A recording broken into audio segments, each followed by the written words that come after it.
مال ابو بکر، مال عمر، مال عثمان غنی. اور یہاں سورہ نور کی ایک آیت ہے جس میں قسم کھائی حضرت ابو بکر صدیق نے، وَلَا يَأْتَلِ أُولِي الْفَضْلِ مِنْكُمْ وَالسَّعَةِ أَنْ يُؤْتُوا أُولِي الْقُرْبَى وَالْمَسَاكِينَ وَالْمُهَاجِرِينَ فِي سَبِيلِ اللَّهِ. مستح ابو بکر صدیق کے بانجے تھے، بہن کے بیٹے تھے، یتیم ہو گئے. اپنی بہن کو، ام مستح کو، اور مستح کو اپنے گھر لے آئے ابو بکر صدیق، اپنے گھر میں ساتھ رکھا، اس کی ساری ضرورتیں پوری کی، سارے اخراجات اٹھائے. کیا ہوا؟ جب جناب سیدہ عائشہ صدیقہ رضی اللہ تعالیٰ عنہ پر منافقوں نے تہمت لگائی تو مستح ان کے ساتھ لگ گیا، باتوں میں آ گیا، اور اس نے بھی کہا جی لگتا ہے کوئی بات کر دی. حضرت ابو بکر صدیق نے قسم کھائی، یعنی باقیوں سے تو گلا تو اپنے ہر ایک سے ہوتا ہے، لیکن جو اپنے گھر میں پلا ہو، جو اپنا عزیز رشتہ دار ہو، اس سے تو گلا بڑا بنتا ہے. حضرت ابو بکر صدیق نے قسم کھا لی کہ آج کے بعد مستح پر 1 روپیہ بھی خرچ نہیں کروں گا. قسم ابو بکر صدیق نے کھائی. اور فخر رازی نے پتہ کیا لکھا ہے؟ بڑی مزیدار بات لکھی ہے. فخر رازی کہتے ہیں جب بڑے بڑے لوگ مالدار تھے نا، ابھی کئی لوگوں کو مال ملا ہی نہیں تھا، ابو بکر اس وقت بھی مالدار تھے. تب رب تعالیٰ نے ابو بکر صدیق کی شان میں اور ان کی تربیت میں اور ان کی تعلیم میں یہ آیت اتاری، فرمایا وَلَا يَأْتَلِ أُولِي الْفَضْلِ مِنْكُمْ وَالسَّعَةِ أَنْ يُؤْتُوا أُولِي الْقُرْبَى. قسم نہیں کھانی چاہیے مال والوں کو، قسم وَلَا يَأْتَلِ أُولِي الْفَضْلِ مِنْكُمْ وَالسَّعَةِ. یہ 2 لفظ ہے، اول الفضل اور وسع. اول الفضل سے مراد کہتے ہیں ابو بکر صدیق افضل البشر بعد الانبیاء، اس کا اعلان قرآن نے کیا ہے. اور وسعتی، اگر ساتھ سے مراد مال ہے تو اول الفضل سے مراد مال ہو سکتا، بندہ ایک ہے، بندہ ایک ہے، لیکن صیغہ جمع کا استعمال کیا اللہ نے. یعنی ابو بکر صدیق وہ ہیں جن کے لیے اللہ بھی جمع کا صیغہ استعمال فرماتا ہے. الا تحبون ان یغفر اللہ لکم، اللہ نے کہا کیا تم پسند نہیں کرتے کہ اللہ تعالیٰ تمہیں بخش دے. اب ابو بکر صدیق کی شان کے حوالے سے 2 باتیں میں آپ کو عرض کروں گا، اور آپ کی اور میری تربیت بھی اس میں ہے. دیکھیں نا جتنے بندے یہاں درس قرآن میں آئے ہیں، چوری مختار صاحب بھی آئے ہیں، باقی سارے لوگ بھی آئے ہیں، قاری صاحب بھی تشریف لائے ہیں، میاں صاحب بھی آئے ہیں، گنتی کے بندے فلانا فلانا فلانا فلانا فلانا. کچھ بندے وہ ہیں جو گنتی میں آتے ہیں، کچھ آتے ہیں جو گنتی میں آتے. 2 قسم کے لوگ ہیں نا. یار فلانا نہیں آیا، یار فلانا نہیں، فلانا چودھری نہیں آیا. کچھ وہ ہیں جو گنتی میں آتے ہیں اور کچھ وہ ہیں جو گنتی میں، اور وہ بندے جو گنتی میں ہی نہیں آتے. میرے رب کا نظام یہ ہے کہ اللہ کے ہاں وہ بندے زیادہ قیمت والے ہیں گنتی والوں سے. اب مستح جو ہیں، جو بانجے ہیں حضرت ابو بکر صدیق، ان کے لیے قسم کھائی تھی. اور وہ بندہ جو ڈیپینڈنٹ ہے ابو بکر صدیق کا، جو محتاج ہے ابو بکر صدیق کا، جو ادنا شخص ہے جس کا اپنا گھر بھی نہیں ہے، جو کوئی کاروباری اور تاجر بھی نہیں ہے، جو معاشرے میں کوئی گنتی کے افراد میں بھی نہیں آتا، اس کے بارے میں ابو بکر صدیق قسم کھائیں. اللہ مستح کے حق میں قرآن نازل فرمائے، شان ابو بکر کی بیان فرمائے.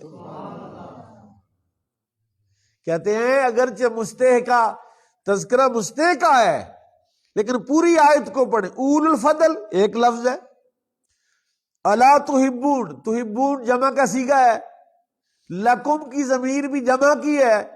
یعنی پوری اس آیت کے اندر 3 جگہ پر ابو بکر صدیق کو اللہ نے مخاطب کیا جمع کے صیغے کے ساتھ، بندہ ایک اور صیغے جمع کے، اور یہ وہ مقام ہے جہاں ابو بکر صدیق کی شان بلند ہوئی ہے۔ اور ایک دوسرا موقع تھا جب حضرت بلال کو خریدا، اس وقت بھی جناب بلال رضی اللہ تعالیٰ عنہ کی حیثیت معاشرے کے اندر گنتی کے افراد سے باہر تھی، غلام تھے، اور رسول اللہ نے فرمایا کوئی ہے جو میرے بلال کو خرید کے آزاد کر دے، میں اسے جنت کی ضمانت دیتا ہوں۔ اس وقت بھی مال ابو بکر کا لگا، رسول اللہ نے مال ابو بکر کا ذکر کیا، مستح کے لیے مال خرچ ہو رہا ہے ابو بکر کا، بلال کو خریدنے کے لیے مال خرچ ہو رہا ہے ابو بکر کا، اور پورے قرآن کو آپ پڑھ کے دیکھیے، اتنا کسی کا مال قرآن میں ڈسکس نہیں ہوا جتنا ڈسکس ابو بکر کا مال ہوا ہے۔ مال ابو بکر، مال ابو بکر۔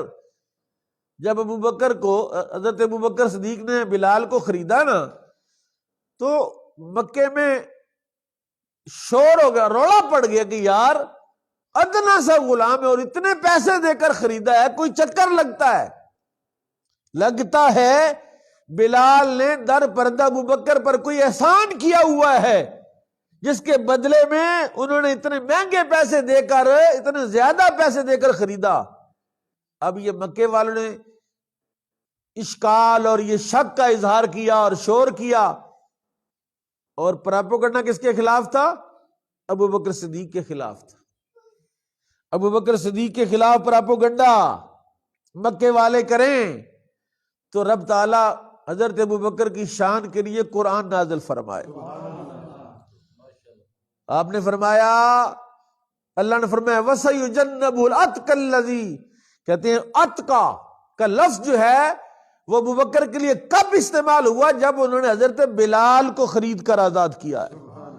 یعنی اتقا ایک مقام ہے، شاید آپ کے علم میں نہیں، میں تھوڑا سا بتا دیتا ہوں تاکہ ہمیں بھی سمجھ آ جائے، میں بھی سبق سنانے کے لیے آیا ہوں۔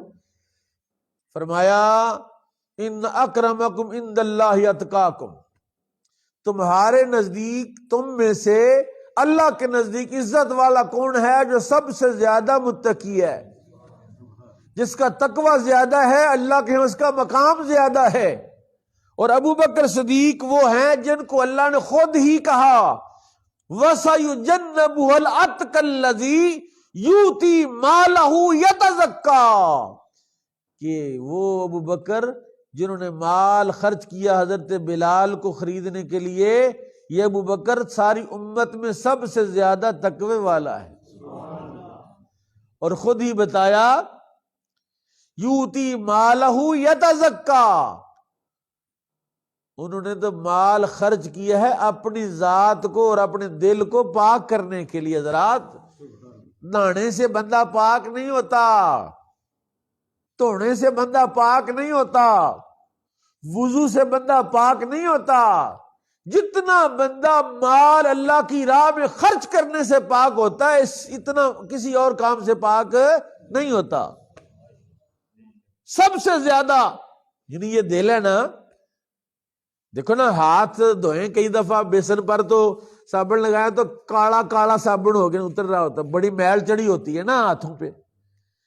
اور دل کی میل، یعنی ہاتھوں کو تو صابن لگا کے پاک کر لیا، منہ کو تو صابن لگا کے پاک کر لیا، نہا لیا تو پاک ہو گئے، شیمپو استعمال کر لیا، کوئی ڈٹرجنٹ استعمال کر لیا۔ رب نے بتایا اوے میں رب العالمین تمہیں کہتا ہوں دل کی میل اتارنے کے لیے اپنا مال میری راہ میں خرچ کرو، میں تمہارا دل پاک کر دوں گا۔ فرمایا تم کہتے ہو ابو بکر نے بلال کے کسی احسان کا بدلہ دیا، حالانکہ بلال ابو بکر کے احسانات کی تم کیا بات کرتے ہو؟ ممبر مسجد نبوی کا ہے، اس پر خطبہ امام الانبیاء ارشاد فرمائیں اور لوگوں کو اعلان کریں، لوگوں، جتنے لوگوں نے مجھ محمد الرسول اللہ صلی اللہ علیہ وسلم پر احسان کیا، میں نے ہر کسی کے احسان کا بدلہ چکا دیا الا ابو بکر، ابو بکر کے احسان کا بدلہ میں نے نہیں چکایا۔ کیوں یا رسول اللہ کیوں؟ فرمایا قیامت میں اللہ میدان محشر میں ابو بکر کے محمد مصطفیٰ صلی اللہ علیہ وسلم پر کیے ہوئے احسانات کا بدلہ ایک ایک کر کے چکائے گا۔ یہ ابو بکر صدیق ہیں۔ اور فرمایا ابو بکر صدیق رضی اللہ تعالیٰ عنہ، میں نے آیت جو پڑھی تھی اس کا مطلب تھا ثانی اثنین، ثانی دوسرا۔ دو لفظ ہیں، ایک ہے ابو بکر، کیا ہے؟ ابو بکر۔ ابو بکر کا کیا مطلب ہے؟ بکر کا مطلب ہے پہلا، بکر کا مطلب کیا ہے؟ بکرتوں و اصیلا، قرآن نے بھی کہا نا صبح صبح۔ کبھی آپ وہ روایت پڑھیں نا جس میں رسول اللہ کے بچپن کے زمانے میں حجر اسود کو کعبے میں نصب کرنے کا جھگڑا ہوا تو طے یہ ہوا کہ صبح سب سے پہلے جو مسجد میں داخل ہوگا اس کی بات حرف آخر ہوگی۔ وہاں بھی بکر کا لفظ استعمال ہوا۔ تو سب سے پہلے ساری رات کئی بندے سوئے ہی نہیں، کیسی میں پہلے جاؤں گا، میں پہلے جاؤں گا، لیکن جب سب لوگ سو گئے صبح ہوئی تو دیکھا کہ سب سے پہلے رسول اللہ مسجد میں داخل ہوئے۔ ابو بکر کا مطلب ہے پہلا، یعنی ابتدا کا بھی باپ، وہ اتنے کام امت کے لیے ابو بکر نے شروع کیے، کسی اور نے شروع نہیں کیے۔ اور رسول پاک صلی اللہ علیہ وسلم نے ابو بکر کو، میں نے بات یہاں سے شروع کی تھی کہ مدینہ پاک میں جب حضور غزوات میں گئے نا، مختلف 28 یا 29 غزوات جس میں حضور شامل ہوئے، بعض غزوات میں بعض لوگوں کو نہیں لے گئے، جیسے حضرت عثمان غنی کو غزوہ بدر میں ساتھ نہیں لے کر گئے۔ وجہ کہ رسول اللہ کی بیٹی سیدہ رقیہ جو حضرت عثمان غنی کے نکاح میں تھی، وہ شدید علیل اور بیمار تھی، تو فرمایا اے عثمان تم ان کی عیادت کرو، ان کے پاس رہو۔ اسی طرح غزوہ تبوک کے اندر بھی حضرت مولا علی کو غزوہ خیبر کے بعد مدینہ پاک میں چھوڑ گئے۔ بڑی بات ہے کہ مدینے میں یا مکے میں رسول اللہ کا نائب ہونا بڑی بات ہے، لیکن دوستو اس سے بھی بڑی بات یہ ہے کہ حضور صلی اللہ تعالی علیہ وسلم کبھی بھی جس شخص کو اپنے آپ سے جدا نہ کرے۔ 28 غزوات میں یا 29 غزوات میں سب سے اول نمبر پر امت میں ابو بکر صدیق تھے اور رسول اللہ کے ثانی تھے، ثانی اثنین۔ جب حضور، ایک یہ بات میں کہنے لگا ہوں آپ کو تربیت کے لیے، یہ جو وہ لوگ ہیں نا صلح کلی والے کہ سب ٹھیک ہے، سنیں ذرا غور، کان کھول کے سنیں۔ جب غار ثور کے اندر رسول پاک صلی اللہ تعالی علیہ وسلم حضرت ابو بکر صدیق چند راتیں، 2 یا 3 راتیں قیام ہوا غار ثور میں، تاکہ مکے والے ڈھونڈتے پھرتے ہیں تو غار میں بیٹھے رہے 3 راتیں، تب ان کی تلاش ختم ہوگی، پھر نکلے۔ جب غار میں تھے تو حضرت ابو بکر صدیق نے حضور سے کہا حضور مجھے پیاس لگ گئی۔ کیا لگ گئی ہے؟ آپ نے فرمایا فاذهب الى صدر الغار فاشرب، اذهب الى صدر الغار فاشرب، غار کے دروازے پر جاؤ اور پی لو۔ حضرت ابو بکر نے یہ نہیں کہا کہ 7-8 فٹ کا تو غار ہے، دروازہ بھی سامنے نظر آ رہا ہے اور وہاں پانی کہاں سے آیا؟ آپ اٹھے، کہا رسول اللہ کی زبان سے نکلا ہے اذهب الى صدر الغار فاشرب، دروازے پر جاؤ غار کے اور پی لو۔ کہتے ہیں فوراً اٹھے اور غار کے دروازے پر پہنچے تو وہاں ٹھنڈے میٹھے اور سفید پانی کا چشمہ جاری تھا۔ جب گھٹ بھرا نا پہلا تو ٹھنڈا، میٹھا ایسا کہ شہد سے بھی زیادہ میٹھا. اطیب من الریح المسک. ابو بکر کہتے ہیں جب پی کے آئے نا واپس، آپ نے فرمایا کیسا تھا؟ حضور احلا من الاصل، شہد سے میٹھا تھا. ابرد من الثلج، برف سے ٹھنڈا تھا. ابید من اللبن، دودھ سے زیادہ سفید تھا. اور اطیب من المسک، کستوری سے زیادہ خوشبودار تھا. آپ نے فرمایا جانتے ہو کہاں سے آیا پانی؟ حضور نہیں جانتا. فرمایا جب تو نے مجھ سے پانی مانگا، ملک الانہار جو جنت کی نہروں کا فرشتہ ہے، اللہ نے اس کی ڈیوٹی لگائی، میرے محبوب کے یار نے اس سے پانی مانگا ہے. جنت سے لے کر غار کے دروازے پر چشمہ چلا تاکہ میرے محبوب کا یار جب تو اسے وہاں پانی ملے. حضور میرا اللہ کے ہاں یہ مقام ہے. اب اگلا جملہ آپ نے سننا ہے. حضور نے جو جواب دیے، فرمایا اس سے بھی بڑا مقام ہے ابو بکر تیرا. حضور کیا مقام ہے؟ فرمایا مقام یہ ہے کہ وہ بندہ جس کے دل میں تیرا بغض ہوگا، اگر وہ 70 نبیوں کے برابر بھی عبادت لے کر آ جائے تو اللہ اسے جنت پہ